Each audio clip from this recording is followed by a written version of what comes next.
listening to Overwatch League Daily, your daily source for Overwatch League news, scores, and more. Here's your host, KickedTripod.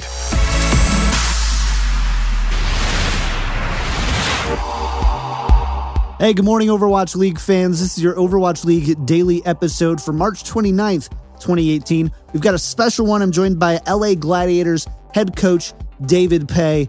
We discuss a wide range of topics about the LA Gladiators, but first, we do have some news. The Shanghai Dragons have released Undead after he returned to China to attend to some family issues. It was reported that it was unlikely that he would be coming back, and just yesterday, we've got the confirmation. The league did approve the release, and so Undead will no longer be with the Shanghai Dragons. That's it for the news for today. Let's jump into my interview with David Pei.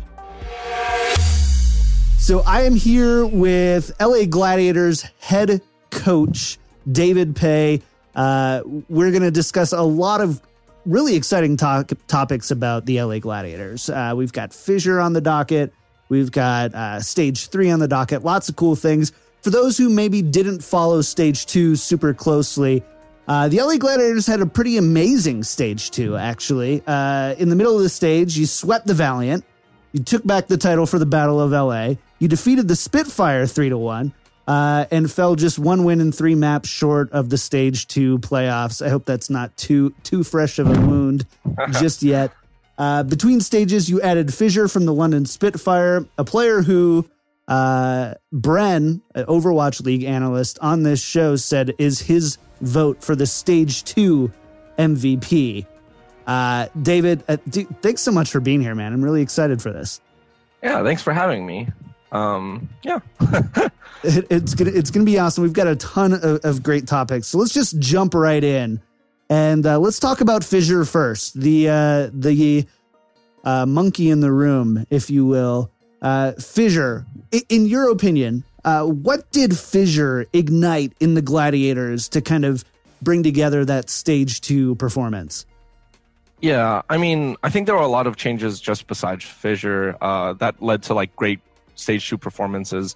Kind of everyone picked up their game. We had changed a lot of stuff coaching staff wise to be more dynamic. I think Stage 1 we were really strategically kind of maybe predictable, and then Stage 2 we kind of like led more time for our players to really say what comps they want, and we were able to kind of have a better meta. Like this was the meta everyone was really scouted on, and so there was no mercy and it wasn't like weird Orisa stuff.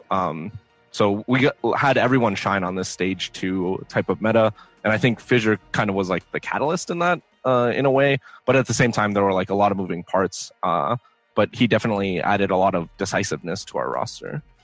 Well, that's something I was going to ask you, is because I felt kind of bad for some of the Gladiators players in Stage 2 because Fissure stole a little bit of the spotlight as far as what people were talking about in the community. And when you watch the Gladiators, I mean, you saw elevated play from just about every position. So, I mean, kind of getting a little bit specific here, what improvements did you see from the rest of the team in Stage 2 on the, next to you've got Fissure's decisiveness? Yeah, I think I can go down the list because I think everyone really improved. Kind of just from like our DPS core, like Asher had been looking kind of the best he's ever been mechanically and strategically, just kind of by taking a break. I think taking the break really helped him between Stage 1 and Stage 2. But he looked a lot better, and I think some of that is like communication with him and Fissure, obviously. But in general, individually, he was looking really good. I think hydration and Surefour. In Stage 1, we had like a lot of inconsistencies with our DPS in general, and like our team in general. But it showed most with our DPS. But they picked up their consistency a lot, which is something like we as coaches are trying to solve. And it's gotten better. We're still going to look for that for Stage 3, but I think the DPS essentially became a lot more consistent in terms of communication and gameplay. And then I think our support line is kind of always like a rock of steady improvement. Like Shaz and Goose really improve at a good rate all the time. They have a good synergy between them. And Bishu, I think especially like improved from Stage 1 to Stage 2 kind of the most. And his position, I think divas like generally are in the middle and they could be in front line and back line. And so he looks like in stage 1, maybe there were like times where he looked like lost or like confused. And he even told me himself, it was like, yeah, sometimes I didn't know where to be. Whereas now he's like seeing the game a lot better. So I think it was like improvements across the board. Yeah, like holistically, right? It definitely looked that way. And so I'm glad that we're able to talk about it on the show, because a lot of those players deserve the credit. To your point, not just Fissure or one just player. It was definitely a huge team effort. One of my favorite support duos in Overwatch League is Shaz and Big Goose. They're one of the most devastating duos, I would say, up there with, Jaehong and Toby and Jonak and Ark in Overwatch League. What makes them such a devastating duo for teams to deal with? Yeah, I think they just end up talking about the game. They have a really good head on their shoulders. Like, they think about how to improve pretty much at every instance, and they have kind of systematic growth. Like they're like, okay, in this situation we'll just do this, in this situation we'll do this, and that's kind of one of the first things when we were initially scouting them. Like, they clearly had a plan going in for every single fight, and if the plan was slightly wrong, like, they would tweak it. But the fact that they had a plan is like half the battle, I think. And so it wasn't like kind of randomness. They always improve at a steady rate. And so I think that's what makes them so fearsome, is just because they're very, very consistent and they always kind of know what they're doing. What about, so your support staff? The Gladiators have a really interesting support staff, and one of the largest ones in Overwatch League. One of the unique, I had the pleasure of meeting Blake in the past. I'm not even going to try to pronounce his last name because I'll butcher. I don't even know. It's like Panashowitz or something. Oh, really? Yeah, it's close to that. I'll have to DM him and be like, did I say that right? And he'll say no. I'll be like, well, too late. His title officially on the Overwatch League website is performance coach.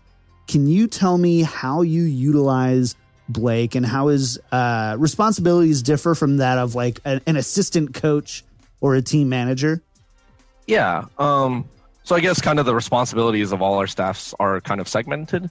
So I'm the head coach, but my main thing is macro strategy, as well as, coordinating and delegating different tasks to the other coaches. But it's mainly just macro strategy and kind of holding players accountable. Our assistant coach is more strategy again, but his is more individually based. So Tim works on more individual improvement. So specific text with Genji, like how we should play with alt plans, maybe. It's kind of like we all like meld together in a certain way, but these are kind of our main things. And Blake is mostly for mentality and making sure that basically we're always ready to perform both in scrims and matches to the highest of our ability. And so that's kind of vague in itself, but just as simple as introducing kind of a sleeping schedule, a exercise schedule, and obviously anything mentality wise, he works with them on one-on-ones, not dissimilar to like maybe counseling or anything like that. It's but like a wellness coach kind of. Yeah, kind of. It's kind of ambiguous just because I don't think most teams have this, but I think this is like the role we carved out for everyone. Oh, and I forgot to mention Kez is like, Kez I think is going to be one of our coaches. I don't know like his official title at this point, but he deals with strategy as well as he's kind of the performance coach for the Koreans in a way, making sure that their mentality is right. But obviously things don't translate as well across cultures and stuff. So Blake mainly deals with the Western players, and Kez is kind of his Korean counterpart as well as translator. Do you think that that's been one of the keys to, there's definitely some teams in Overwatch League that have kind of a shroud of kind of negative press for, different things. The Gladiators have looked really great on that respect, which I think as a head coach has to be a sigh of relief. Like, whoo, that's not us. Do you think having those responsibilities and having these performance coaches has been a big part in making that part of your plan successful? Yeah, I definitely think so. Kind of the mantra we always have is like, if we have a problem, we're going to solve it within the team. I know like some team drama flies out just because of like that's the easiest way to vent. But I think we try to allow our players to kind of just talk to us about issues and be really open as a coaching staff. So I think that's we really just try to solve things all together as a team. And we've gone over, like, if we have an issue, it's not going to get solved from the outside. It's going to get solved from within. So let's talk about it. Bring up everything you can. We have like weekly one-on-ones with players for both strategy and mentality to make sure that, they're always being heard on both spectrums, both in terms of the game as well as that. And we kind of have an open door policy. I wish it was more open, because I think some players might be intimidated, but it is always there. And we do try to schedule time out for that so that we can designate time for it. Yeah. Well, that's really great. And kudos to you guys for doing that. I mean, as we see these leagues and some of the most rigorous scheduling in any professional esport, probably even sports at this point, from a time commitment standpoint, it's just really great to see players get taken care of like that. I want to ask you about communication in-game. How has communication changed for your team over the course of the league? As you've added new Korean players and stuff, you've definitely got some different language barriers and cultural barriers on your team. Yeah, it hasn't changed much from stage 1 to stage 2, to be totally honest. But I think from the very start, Tim and I were saying, like, we need to speak Overwatch. We don't want to speak English, right? English is bad because it's, how confusing is it when you're reading a book and you're like, this can be interpreted 10 different ways, right? Like, so we wanted to make very concise language and like keyworded language. So we are trying to build a system on that. So even when we add more Korean players, it should be very simple for them to learn at least the Overwatch English. Describing kind of out of game strategy and stuff like that is obviously more complex, and that has problems of its own, right? With a language barrier, but communication hasn't changed too much. It just gets, I guess, slightly more complicated with translation, which is a problem. And there's no real great solution other than translation and English lessons, so that we can integrate for full English team, but English speaking team, but. Yeah, I think communication is important, but it's something that we're always like looking to improve, essentially. And so you guys have like a solidified kind of language that takes away as much ambiguity as possible? Yeah, we pretty much, we developed kind of our own language with keywords and stuff like that to kind of mitigate any type of confusion. That's cool. I didn't know that there were teams that actually, as far as I had always seen, it's like, cool, these are the language. Let's use this, like this. It's English.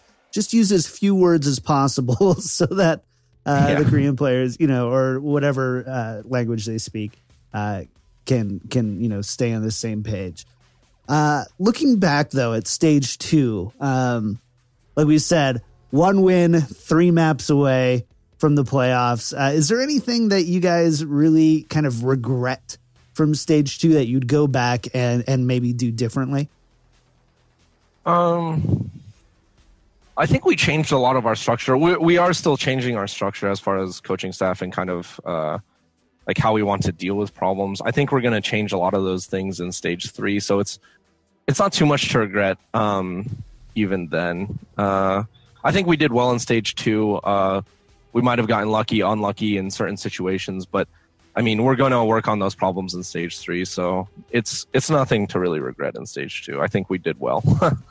Love it. So then you brought up stage 3, which is a great segue to my next question. Yeah. Beautiful. What are your goals for stage 3?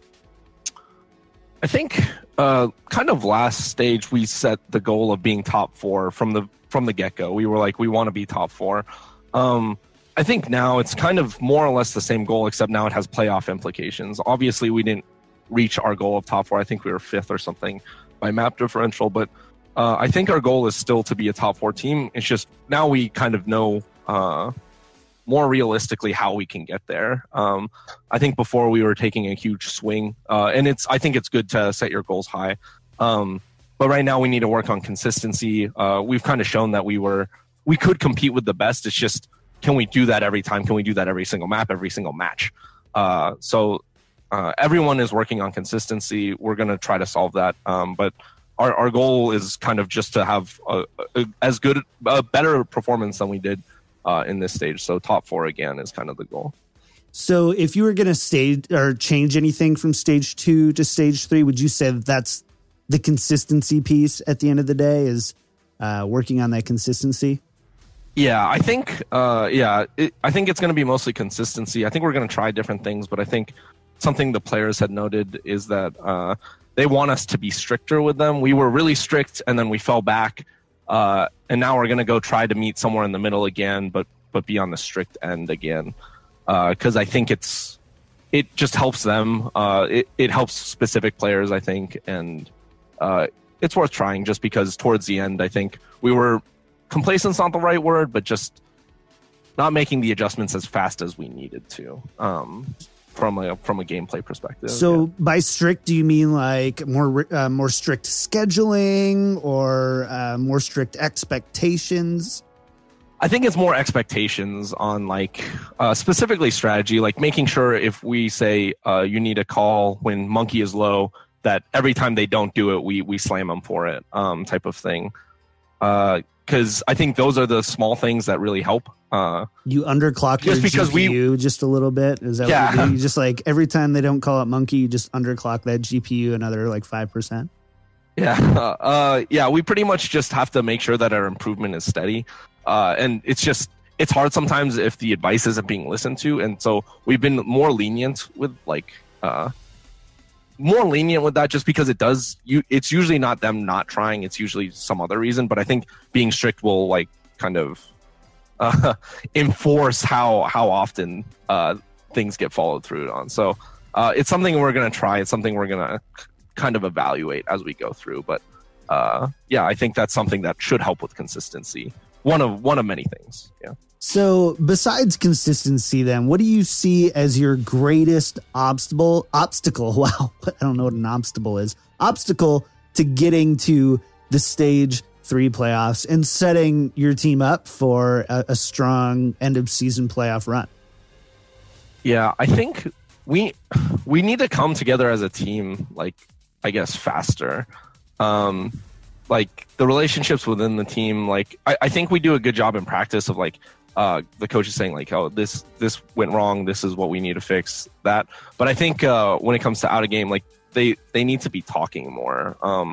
So I think that's something that we can work on just by us coaches maybe talking less in practice, giving them less advice so that they can talk it out. But I think that's something that should really help like mold our team into a more of a team, if that makes sense. So less so like 8 individuals just doing whatever, more so like coherently and cohesively just being together.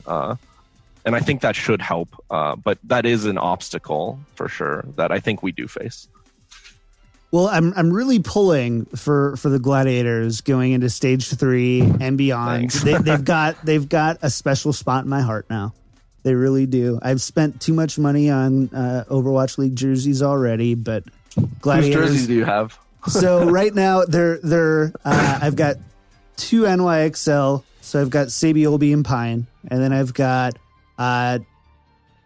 Arc, and then my top of the list, my next one is Fissure. So okay, there you go. It's coming. It's coming. Heavy on New York. I know it's a little heavy on the New York side. Now they're very good. I'm a fan of New York as well. they're just really fun to watch. So yeah, definitely. For me, it was the branding and the logo stuff that they did. It was like, oh, that's sick. I spent 5.5 years at Apple. And so like when you see minimalist design ever in like gaming, you're like, yes, please. Thank you. Turn down the LEDs a little bit and just make something that looks cool. Last question for you, and I'll let you go. For your Gladiators fans listening or watching the show, what would you want to say to them as we jump in to stage 3? Oh, I mean, I guess like thanks to our fans who have been with us for the first 2 stages. I know I haven't been happy with necessarily the result, but like the way we've been doing it, I think is good. And so I'm glad that we've kept fans from stage 1 and 2, and it seems like we're getting more and more fans each day. So I'm really glad. I guess it's just, trust in us, trust in the process a little bit, and we can hopefully we'll be in playoff shape by the end of the year, which is what we're aiming for. So just stick with us, and I think it'll be entertaining at the very least. Awesome. Well, David, thank you so much for joining me. I really appreciate it. It was a blast to get to know you a little bit and get to learn more about your process and more about the LA Gladiators. Yeah, thank you for having me, John.